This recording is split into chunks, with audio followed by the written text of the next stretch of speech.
Last year, there were 316 people killed in the city of Philadelphia.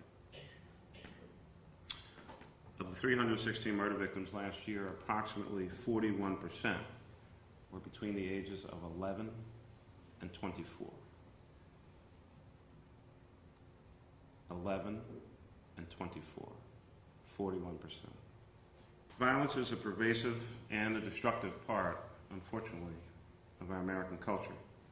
Our young people see it and unfortunately experience it on an almost daily basis. An entire generation of young people, urban youth, are literally beating and killing each other all across the United States and certainly here in Philadelphia. And so the question, of course, is how do we combat this kind of problem? Well, the one thing I think we know is that change will not occur in silos. We can't expect just the education people to solve this issue. We can't expect just the police department to solve this problem. We can't expect the community-based organizations alone to solve this problem.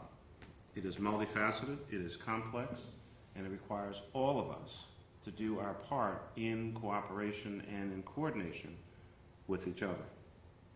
We need all of you working together, sharing together, doing what needs to be done, worrying less, of course, about credit and more about results. We need to make combating youth violence the major issue here in our city. Some of those children that I mentioned don't go to school because they're afraid to go to school. The path to and from school can be very dangerous.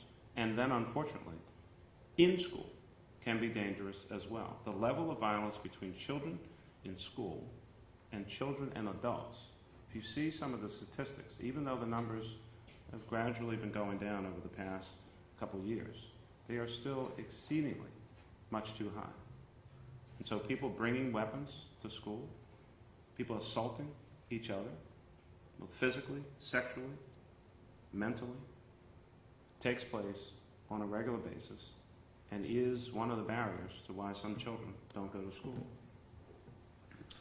We must have a holistic approach.